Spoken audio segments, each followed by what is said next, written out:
Parce que tu as comme Adam, tu as communauté à mwana mwasi. Non. Comment il fait des places Eve à communauté à mwana mbal? Spirituellement. Spirituellement, n'est-ce pas? Donc, aux hommes, que famille, c'est quelque chose de spirituel. Oui.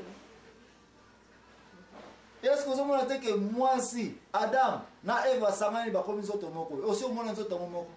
Rien. Exact. Mais vous avez que aussi au monde mwana mbala yemo ka boti Te.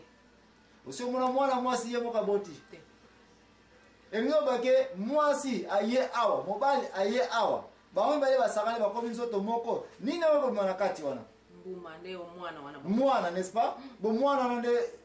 mwana osomona mwana bota mbongo za na trace ya papa te trace ya maman pesa te. Des alaka toujours. Et nous que mwana za ko jouer union entre papa na maman n'est-ce pas? Force n'est-ce pas? Force. Vérité bande ko ngande place oyo tozali ko bandela émission ya poko lelo. Oh nyonso za ko sarle kana pemini poto tester connaissance na yo.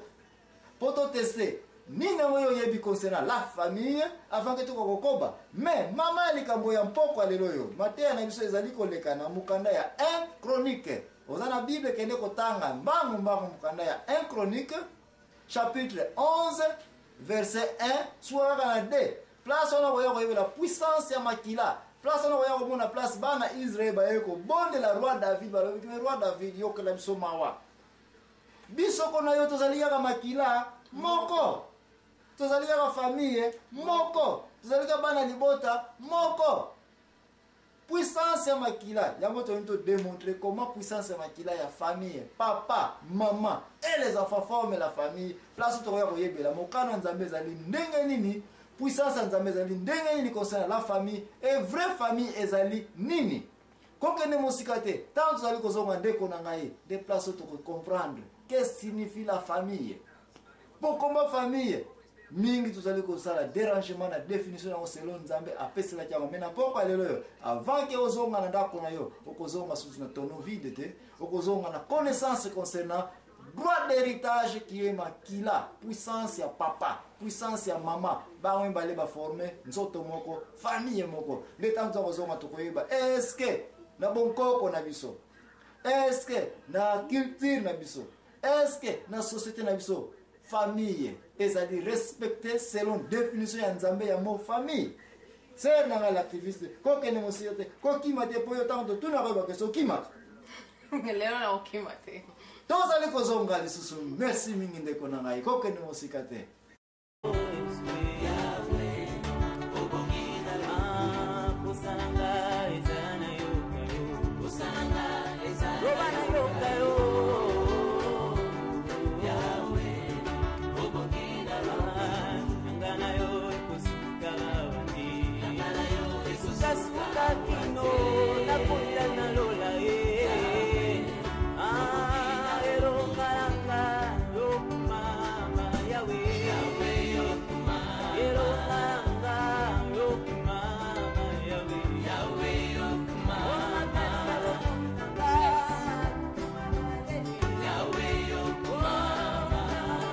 Kosikoto siliko zonga suna émission oya da biso ya la vérité dans émission présentée par ngai l'impresario Joachim Zambona nazali ngai mokote lokola bozali komona nazali accompagné na mama l'activiste mama Annie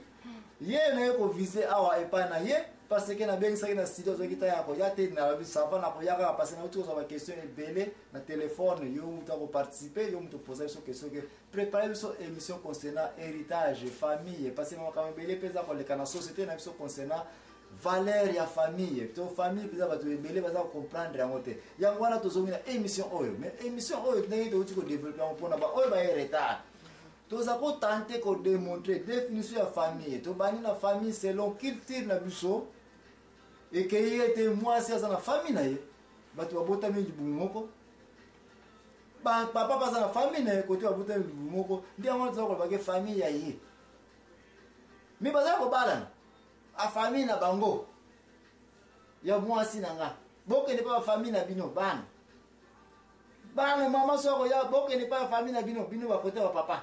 biloko ndenge wana nde ya mwana définition famille pa ina culture na biso mais toye ko mona bibliquement na banza sera me kay un peu ko discuter na ngai mais na mita suka sera est-ce que comprendre quelque chose pour avant de continuer na linga katana za ko pesa clarification na situation mutu a comprendre ngana to na même diapason wana to continuer so to na même diapason de tina to continuer za tesser est-ce que eloko ni comprendre siko ya sika concernant volonté nzambe bibliquement si mon famille soki nalandi oyo olobi na ndenge totanga ngo na bible donc nga na ezayebaka ngo te donc famille elingi koloba papa mama na bana mais siko avant bana même baya nini eza wana donc même si mwasi na mobali babana même na baboti te donc baza famille baza déjà ini mais soki baboti mwana yebake ini yango yesu na puissance eye kodémontre biso oyo nzambe babakoma bango mibale nani moko parce que droit ya héritage droit ya makila ya sika ebotami wana yo kokabola mwana papa na makila okoki kolongola makila na yo kati na mwana oboti de place wana puissance ya nzambe ya famille ebandi okokabola ndeko na ndeko papa na mwana mpe bakoki kokabola d'ailleurs nzambe akaboli papa na mwana na ndenge nini l'homme quittera son père et sa mère mais likambo na vanza na zanga imo yo mpe oyo okabola mwana na yo vrai ou faux mais mwasi na mwana moyebo kabona za non parce que jour yo mwana okobala akei na ndako na ye yo oza bana nyonso oza kobota bakofandaka na ndako na yo tikana apprendre que même mwana na ndako aza mopaya basika kobala na ye akokeni na ye mais yo ti liwa na mobali no jamais bokokabona okozalaka na place mobali no azali mobali no ozalaka place yo ozali de puissance ya union yango wana mais siko ndenge nini ezalaka mwasi na mobali soki moko aza lisusu te omona mwasi ou bien babengani ye wana question wana se yokana no développement ntango toza kokende koma biloko wana ekoyela mais pour le moment tozonga so na place moko ngana toyokanaki te ya abraham na Sarah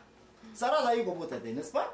et puis siko bakomi na point où bango mibale kaka bazali mwana mpe aza te age mpe pusani bango mpe mbongo somo libwele oyebi histoire yango bazali kaka na nani na mwana kazi ya abraham nani lot sikoyo tozongi so na point wana yo se nanga yebisa ngai définition ya libala définition ya famille père mère et les enfants siko abraham yeyo aza na nani te mwana te yebisa ngai droit d'héritage émission na biso mpoko lezo le droit d'héritage bakosala nini do bazwaka lot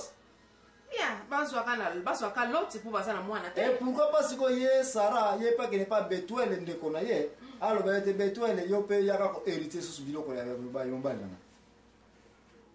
pour ye pas ako travailler dur quand Abraham azo travailler dur ye na mwasi na bazo travailler dur po ba ferme na mobilanga na bango bibwele na bango et progresser bien yo kolinga mobali na yo azo travailler dur na vie na ye yo pozo travailler dur peut-être yo kutokosaka mbongo koleka na bakomisi na mikembe pozo tonga ndako et puis ndako yango passé boza na mwana te ndako yango ekende na famille ya kote mobali na yo eke na mwana nkazi ya mobali na yo okokoza na raison frère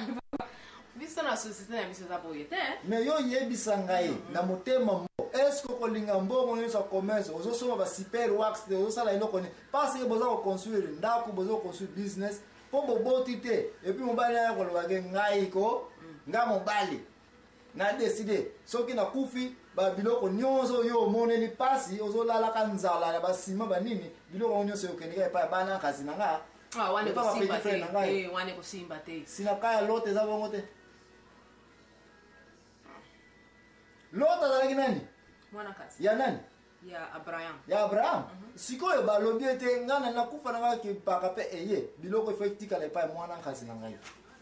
non fo batika ngo pa mwasi po wana eza bien te mais sikoyo famille elobi ete na coutume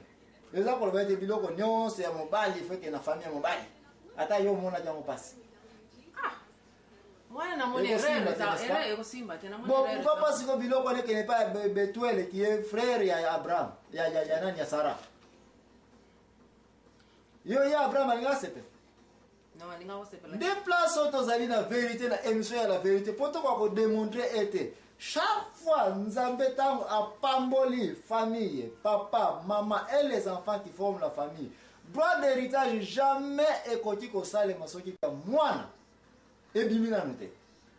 et soki kombe mwana ebimi 100%, quel que soit le cas, biloko ya papa, maman, biloko ya ndako, ezali ya bana. Unique moyen mwasi ya wiko peso kimia ya mwana. Parce que biloko tango ozoko kufa, ya nani? Ya mwana. Mama yo soko kufi, biloko ikotika ne pas papa? Ne pas ya mwana, n'est-ce pas? Abraham erera ngwa ngako sala. Alobi ete bo lokola ngana sala mwana te, tika na tika biloko na epa ya Lot. Kopa ngwe simbaki. Kopa ngwe simbaki na zana mutuna na yo. Abraham yeye alinga kufa moni akomi mpaka biloko na ngani so Lot ndoko tika na yo wana nde decision na yete. Mo kopa ngwe misimbela kite po na après ba yeko bota. Bon, na ede le susena oyo shiwe. Oyebi histoire mo zana bo banki parce que oza koyeba te que c'est droit d'héritage. Nzambe tangu ataki Abraham na mabele oyo. Ayeba ki na yeke mwana